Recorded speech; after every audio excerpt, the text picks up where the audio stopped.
Okay, so I'm not gonna lie to you. It's about to be 1 a.m. in the morning, so I don't have a proper intro. What's good?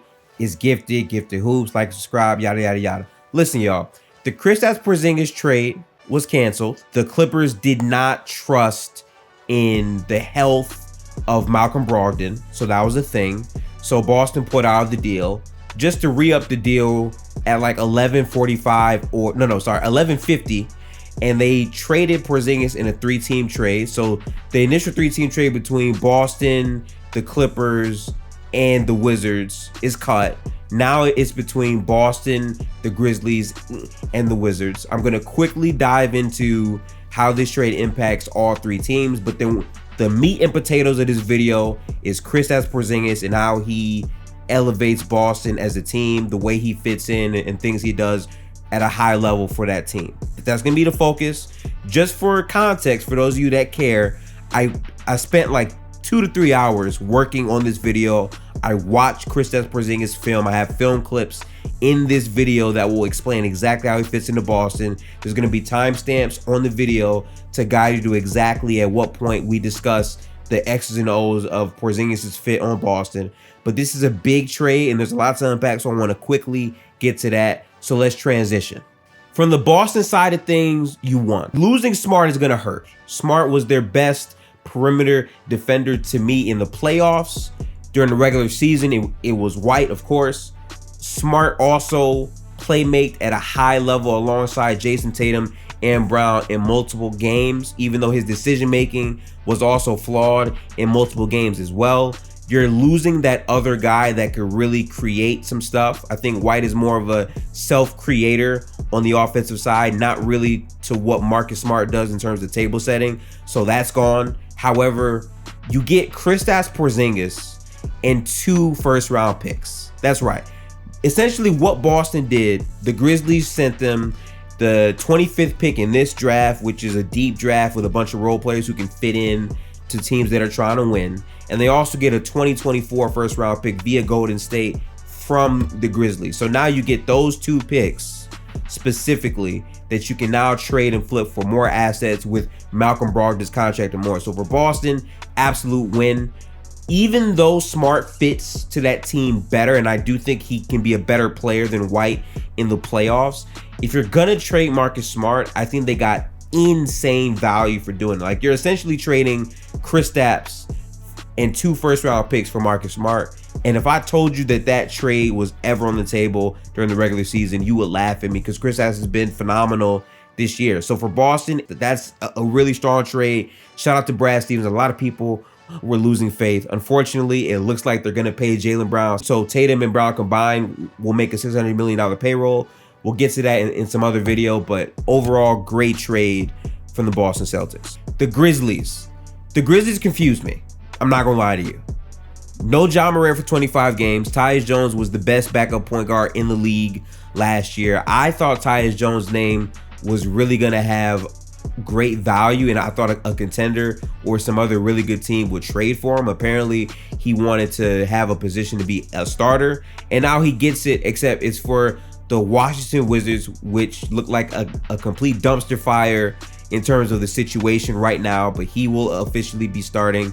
And I think they got the 35th overall pick of the draft. So their returns have not been great, but overall, we're going to get to their side soon. From the Grizzlies side of things, pairing Marcus Smart with JJJ defensively is extremely potent. Smart can guard up and guard a whole bunch of wings, but the fit seems a bit weird. Smart was playing the point guard spot, so when Ja comes back, I guess you slide him at the 2. I kind of looked at this as he's replacing what Dillon Brooks gave you in terms of a guy that's going to play perimeter defense and shoot threes. And I'll be honest, he shoots threes a lot better than Brooks. I think the defense is comparable, even though I think Brooks is a bit more physical. And I also think Marcus Smart is less of an offensive killer and offensive negative than Dillon Brooks is. So from that perspective, that's also a win. But also kind of just think you could have got more value from Tyus Jones, and realistically, Smart is going to probably be their starter. But realistically, I just don't know the upside of that team. I do think they do check off a box in terms of leadership and having the heart and mind to really push yourself. I think Smart can rub off positively on his teammates and be another leader in that locker room, holding people accountable, which I think Memphis really needed. So I think they were able to answer all those things in one trade, but this team still does not have a competent wing defense, like a true wing with the size and all of that to really play perimeter defense. So I do question that, but overall can't complain. I give this like a B for them. Let's get over to the Wizards though. Okay, so on the Wizards side of things, they get Tyus Jones. I think they get a second round pick in 2023, and they also, I think, have the 35th pick of the draft, and they get Tyus Jones. All of these things, coupled with what they got from the Bradley Beal trade, are there, but ultimately, overall, the Wizards are just taking their losses and moving on. That's my gut reaction. I might feel different about this, but the Wizards put themselves in a terrible position by signing Bradley Beal to a $250 million supermax with the no trade clause and a 15% trade kicker. And then they also got barely any value for Porzingis, sending him out with other picks to get Tyus Jones, a guy that would be more salary because you have to pay him unless they choose to trade him. Tyus Jones is also 27 years of age, so it's not like he's some young guy that can have time. He's nearing that age to where he's almost like 30. For the Wizards, this isn't really great for me from a gut sense. I think that this team is just getting fleeced left and right. So I don't really want to spend too much time on them, but overall, that's what they got. Without further ado, let's get into the actual meat and potatoes of this video, addressing Kristaps Porzingis and how he fits on the Boston Celtics. Like, subscribe, all of that, because I'm tired and it's literally 1 a.m. plus, but I'm out. Let's get right to it. The biggest advantage Porzingis gives the Boston Celtics is now they have another 5 who can shoot the ball, but it's not just about being able to shoot the ball. It's having the reputation that Porzingis has, especially on high volume and the types of threes that Porzingis can take. Here on this clip, they're in the fast break right now off of the stop. And what you see is Porzingis is able to get out slowly in transition as the trailer right here. And then once this ball gets right here to this spot, he's already eyeing Porzingis to pop out and flail. And look where Porzingis is right here. Like right here, he's preparing to traverse the court to this spot right here for the pull-up 3. And that's exactly what he gets in transition. Adding transition threes for Boston is super imperative because it takes away from the pressures of having to have a consistently great half-court offense, which we saw at times in the playoffs really stagnate.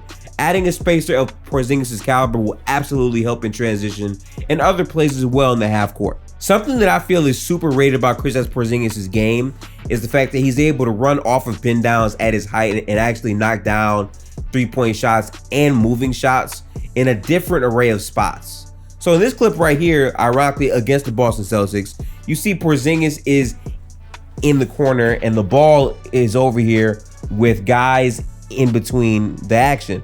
But Porzingis here is moving where he's taking the 2 stagger screens right here, where Porzingis is able to run off, catch the ball right here, and unlike other bigs where they would have to either keep cutting or catch the ball and reset, Porzingis floats right into a jump shot, which, by the way, solid contest from White, but Porzingis is just taller and that shot just feels comfortable, and Porzingis makes it. Like, adding that type of dynamic to Boston's offense unlocks so many different lineups and rotations and opportunities for the offense to be really good, especially in some moments where the offense lulled down to basically Tatum or Brown create something and everyone else play a role. Porzingis adds a different movement shooting mechanic to the Boston offense, which I think can really help them generate a lot more high quality looks. So here Porzingis sets the off ball, pops back out to the 3, catches the ball, resets their offense, gives the ball to another guy that is cutting to the basket. And then once he does that, he automatically attacks off of that pass and then creates a great dunk for himself off of that. And again, imagine these actions with a player the caliber of Jason Tatum or Jaylen Brown in terms of downhill attackers, to where Porzingis can cut when he needs to, he can stop and pop for the mid-range, or he can fade out and go to the 3. The amount of versatility that he's able to add to their offense is great, but the fact that he can actually finish in traffic is very, very big for them because now he's like a hybrid of what Rob Will and Al Horford both do collectively, which is a very big deal. And the bigger part is he's actually 7 foot. He's not this hybrid guy that's like 6'8", 6'9", but plays bigger. No, Porzingis is actually very, very tall, and his size and length clearly can make an impact for that Boston team from a size perspective as well. So ultimately, adding a player like this can really bend a lot of things for their offense. But let's get to the defense too. On the defensive end, Kristaps Porzingis this season was able to use his length effectively, and even on switches was able to hold his own in certain spots. And I think this clip is a great example because last season Shai led the league in drives per game. He was a very efficient and effective driver to the paint, especially on switches. But as you can see here, he gets the isolation on Porzingis, and what Porzingis does greatly here is he uses his length at almost every part. So when Shai switches over to cross over here, Kristaps shifts his hips to where he's following Shai as he drives. His hands is right here as he backpedals. And then when Shai officially gets to the basket, Kristaps is able to keep up with him, jump, and then using his length on top of his jump is really able to alter this shot. And he's not only able to block the shot, which you see here, but he's also able to save the ball so the Wizards can get out in transition. This is very big for Boston because imagine the length that Boston can put out there with Al Horford, Rob Will, Porzingis in spots, and then you have Jason Tatum, Jaylen Brown, Derek White. This defense can be a really harassing type of defense with Porzingis added to the mix, especially because he's a pretty solid rim protector and, as I showed here, can occasionally guard switches against even some of the more quicker guards in the NBA. Not only can Kristaps be pretty effective on certain switches and spots, but at the same time, he can also protect the paint really well against length. Here, as you can see, LeVert runs the pick and roll with Jared Allen. And then when Mobley takes this pass, Kristaps not only shows on Mobley right here, but he's also understanding that Jared Allen is about to cut in as well.